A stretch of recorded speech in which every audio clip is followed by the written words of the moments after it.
Subjective part solve करेंगे हम। सबसे पहले है derivative of a function is 1/2 under root x, find the original function.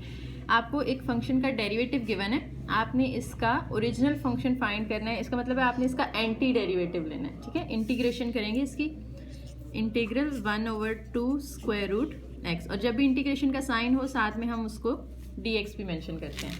Integration करने के लिए 1/2 एज अ कांस्टेंट हम बाहर निकाल लेंगे। इंटीग्रेशन सिर्फ इसकी आएगी 1/√x साथ में dx। अब √x को आप ऊपर ले जाएं तो ये ऊपर जाके इसकी पावर क्या हो जाएगी -1/2, और इस पर सिंपल पावर रूल लगा दें, -1/2 के साथ +1 कर दें और उसी सेम पावर के साथ डिवाइड भी कर दें, और जब भी इंटीग्रेशन खत्म होती है साथ में क्या आ जाता है, c आ जाता है। अब इसको सिंप्लीफाई कर लें, 1 में से हाफ माइनस करेंगे तो यहाँ पे इसकी पावर हाफ रह जाएगी और नीचे भी 1/2। 1/2 पूरा इस 1/2 के साथ कैंसिल हो जाएगा और इसका आंसर आ जाएगा स्क्वायर रूट। 1/2 का मतलब होता है कि स्क्वायर रूट ऑफ x। तो इस तरह से आप इसका आंसर निकाल सकते हैं। इसी तरह से सेकंड पार्ट देखें। सेकंड पार्ट है जी, if uk is a series with positive terms and p is equal to limit of uk,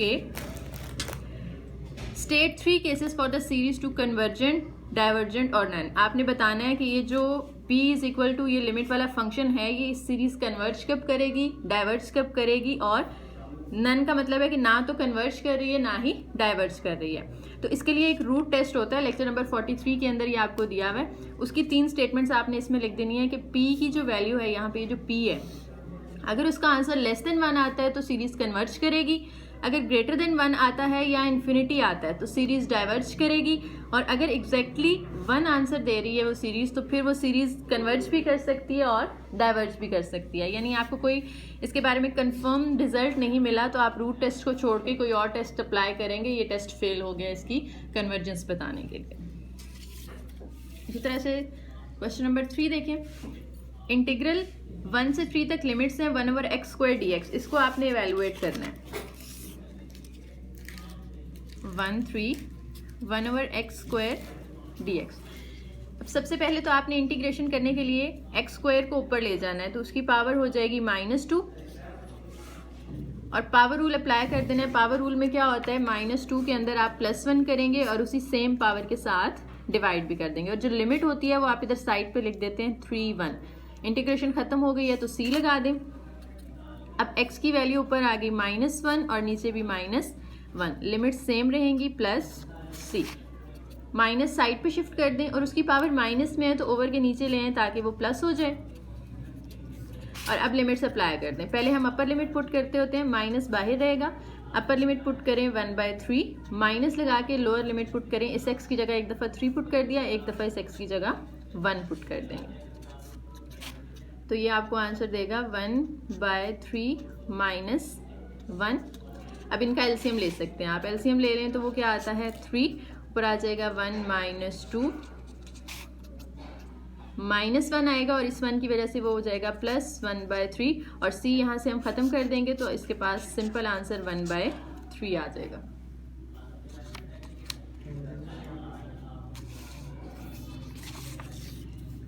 next देखें क्वेश्चन नंबर 44।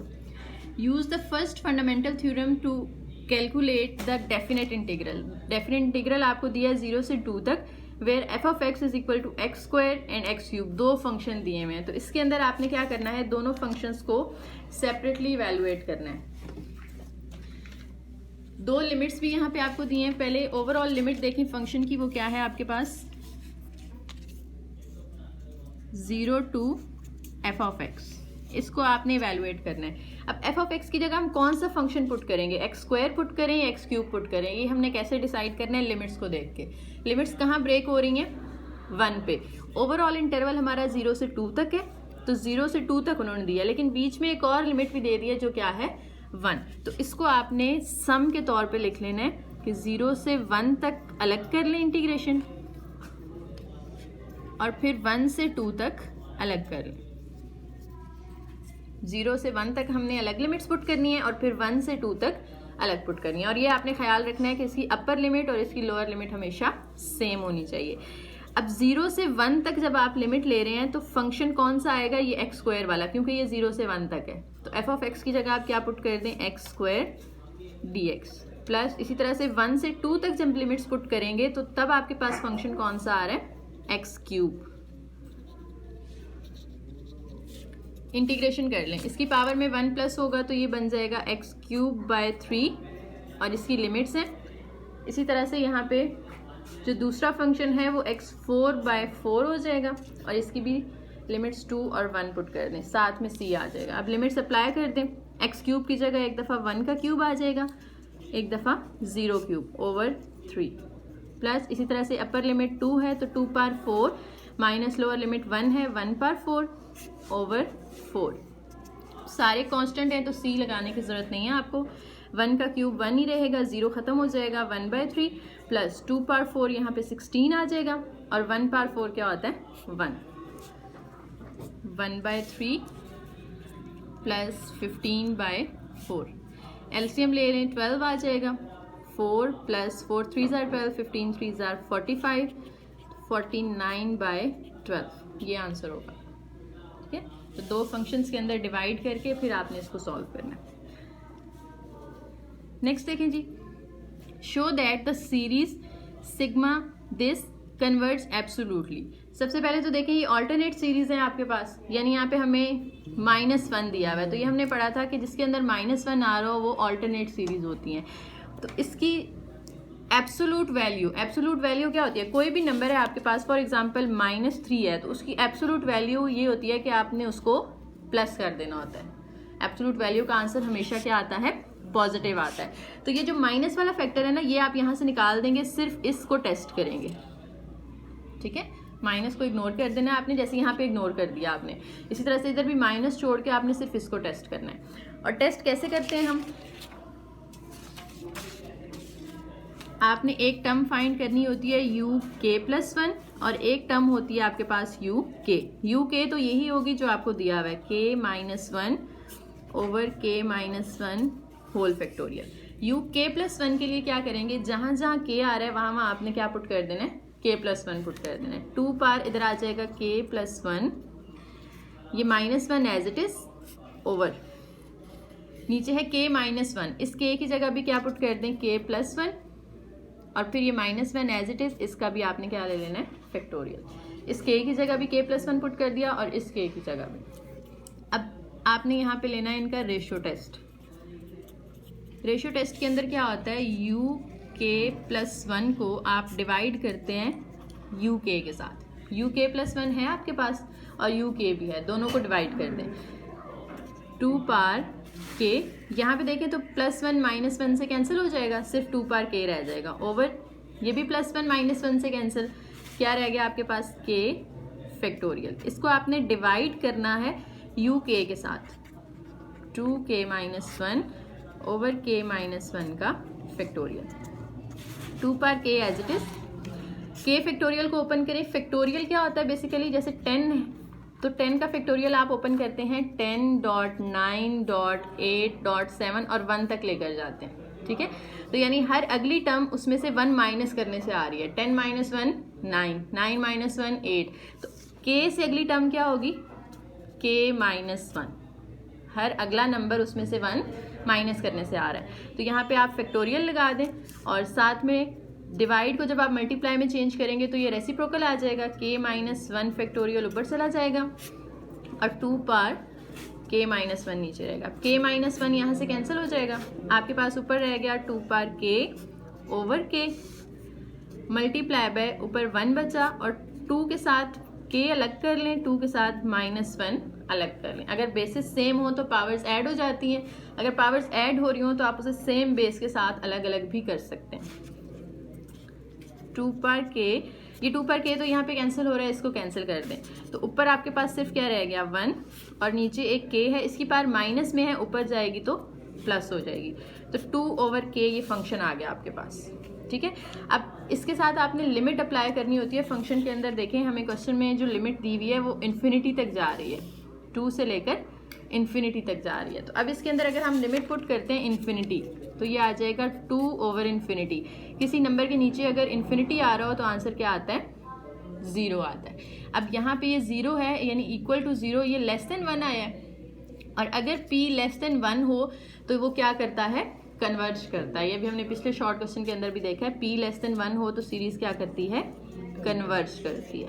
तो 0 लेस देन 1 आया, इसलिए हम कहेंगे ये वाकई ही एब्सोल्युटली कन्वर्ज कर रही है, ये हमारा प्रूव हो गया। ठीक है, नेक्स्ट देखें, express the following definite integral as a limit of Riemann sum. आपने रायमन सम की लिमिट में इसको लिखना है, तो कैसे लिखते हैं हम, उन्होंने कहा इवेल्युएट नहीं करना, सिर्फ आपने उसको उस नोटेशन में लिखना है। तो लिमिट लगाते हैं हम, डेल्टा एक्स अप्रोच करता है। अब आपने देखना है कि किसको अप्रोच करेगा। ठीक है, ये लिमिट हम फाइंड करते हैं, साथ में सिग्मा आता है जिसमें के 1 से शुरू होता है और कहाँ तक जाता है, n तक जाता है, और साथ में फंक्शन होता है। फंक्शन क्या है हमारे पास, cos x है, और साथ में आता है डेल्टा एक्स के, और इस एक्स के साथ हम स्टार लगाते हैं। जो रायमन सम का फॉर्मूला होगा अगर आपको याद हो, सिग्मा एफ ऑफ एक्स के स्टार और डेल्टा एक्स के, और साथ में उसकी लिमिट आ रही होती है। ठीक है, एफ ऑफ एक्स की जगह आपने cos x पुट कर दिया, delta x as it is, K भी as it is, sigma as it is. Limit में जो डेल्टा एक्स अप्रोच कर रहा होता है ना,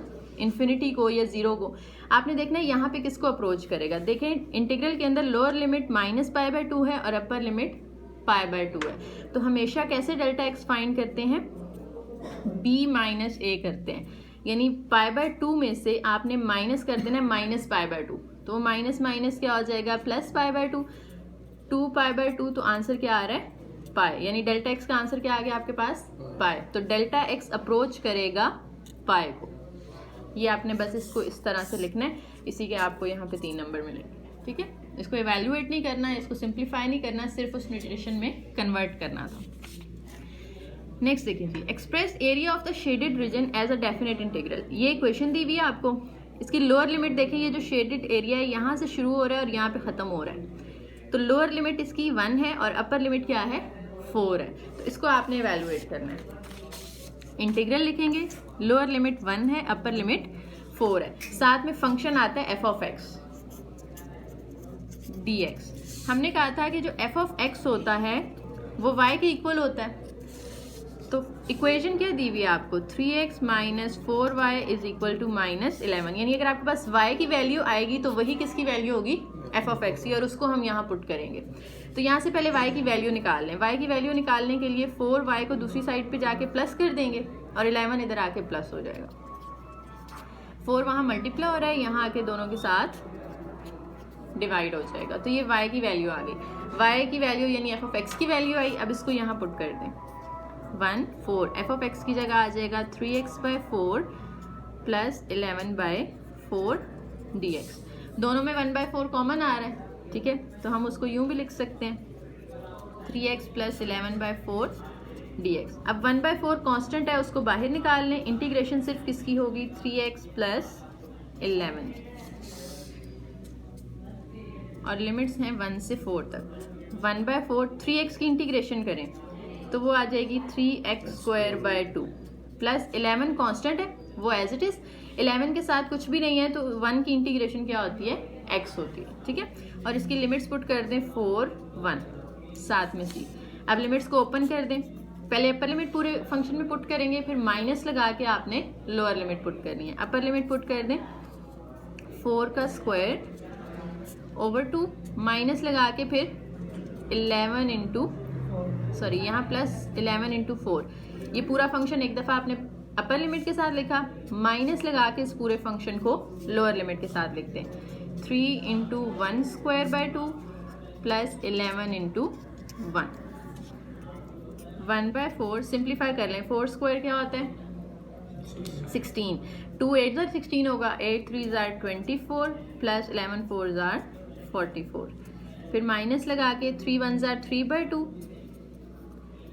प्लस 11, 1/4 अंदर इनको आप ऐड कर दें, 4 + 4 8 और ये 68 आ जाएगा, माइनस इनका एलसीएम ले लें, कुछ नहीं है तो 1 होगा, 2 ऊपर 3 + 33। ठीक है, इनको आपने सिंप्लीफाई कर लेना है तो इसका आपके पास आंसर आ जाएगा। ठीक है, नेक्स्ट देखें, how much work is required to wind the chain on to the pulley if 100 feet length of steel chain weighing 15 LB per feet is dangling from a pulley. अब देखिए यहाँ पे आपको उन्होंने एक तो फोर्स दे दी है जो कि कितनी है, सॉरी लेंथ दे दी है, डिस्टेंस जो कि 100 फीट है, ठीक है। लेंथ को d से रिप्रेजेंट कर दें, जो कितना दिया हुआ है 100 फीट दिया हुआ है। साथ में आपको क्या दिया है उन्होंने, वेट दिया है, वो कितना है 15। और वेट और फोर्स एक ही चीज़ होती है, ठीक है। आप डायरेक्ट इसको फोर्स को 15 कह दें, या आप ये भी कह सकते हैं कि जो वेट का फॉर्मूला है वो क्या होता है, mg होता है। तो वेट आपको दिया हुआ है 15, m आपने फाइंड करना है, g कितना होता है 10 होता है। 10 इधर आके डिवाइड होगा तो m की वैल्यू क्या आ गई 1.5। इसी तरह से जो f का फॉर्मूला है वो भी क्या होता है m में होता है, और a यहाँ पे अगर हम ग्रेविटेशनल ही पुट करें 10, और मैस कितना है हमारे पास 1.5, तो फिर भी फोर्स का आंसर सेम आता है 15। तो आप डायरेक्ट भी कह सकते हैं कि फोर्स और वेट दोनों क्या हैं, इक्वल है। अब वर्क डन किसके इक्वल होता है, F डॉट डी के। F की वैल्यू आपके पास 15 है और D की वैल्यू आपके पास 100 है, ठीक है। दोनों को मल्टीप्लाई कर दें तो ये आपके पास आ जाएगा वर्क डन, और इसका यूनिट क्या बनेगा, फीट और LB दिया हुआ है तो LB फीट। यहाँ पे इंटीग्रल नहीं लगाना आपने क्योंकि कोई लिमिट्स नहीं दी हुई। अगर लिमिट्स दी हुई होती तो हम वर्क डन का वो इंटीग्रेशन वाला फॉर्मूला यूज़ करते हैं जिसके अंदर AB f(x) dx। ये फॉर्मूला तब यूज़ करते हैं जब इंटीग्रेशन की लिमिट्स गिवन हो, ठीक है। नेक्स्ट देखें जी, इवेलुएट द फॉलोइंग इंटीग्रल जिसकी लिमिट्स 1 से 2 तक हैं और आपको साथ में फंक्शन दिया गया 1 3। एक्स स्क्वायर के साथ आप एक्स स्क्वायर अलग कर लें, अंडर रूट एक्स के साथ एक्स स्क्वायर अलग कर लें, दोनों को सेपरेट कर लें, बाहर dx आ रहा है। अब ये तो कैंसिल होकर सिर्फ क्या रह जाएगा 1 प्लस ऊपर x की पावर 1/2 है, स्क्वायर रूट का मतलब होता है 1/2, और ये 2 ऊपर जाके माइनस होगी तो -2 बन जाएगी। 1 3 1 प्लस यहाँ पे 2 2 4, तो 1 - 4 ये क्या आ जाएगा -3/2, ठीक है। ये आपके पास इसकी पावर सिंप्लीफाई हो गई। अब दोनों की इंटीग्रेशन अलग अलग करनी है। 1 की इंटीग्रेशन x हो जाएगी, इसकी इंटीग्रेशन करने के लिए इसकी पावर में आप 1 प्लस करेंगे और उसी सेम पावर के साथ डिवाइड भी कर देंगे +c, और लिमिट्स क्या आ रही हैं 3 1। x एज इट इज -3/2 + 1 करें तो ये आपके पास आता है -1/2, ठीक है। तो यहाँ पे x पावर -1/2 ओवर -1/2 और इनकी लिमिट्स हैं 3 1। x ये -1/2 ऊपर जाएगा तो 2/1 बन जाएगा, और वो जो x की पावर माइनस में है ओवर के नीचे ले आए ताकि वो क्या हो जाए प्लस हो जाए, और उसको स्क्वायर रूट बना देंगे। अब आप इसमें लिमिट्स पुट कर दें। अपर लिमिट पुट करेंगे 3 -2 ओवर स्क्वायर रूट 3। इसी तरह से माइनस लगा के लोअर लिमिट पुट कर दें 1 - 2 over square root 1। 3 - 2 over square root 3 minus यहाँ पे इनका 1 का अंडर रूट 1 ही होगा, 1 - 2 करेंगे तो -1 आएगा और वो इसके साथ +1 हो जाएगा। 3 + 1 4 - 2 ओवर स्क्वायर रूट 3। तो इनका आप LCM भी ले सकते हैं, 4 अंडर रूट 3 - 2, ठीक है जी।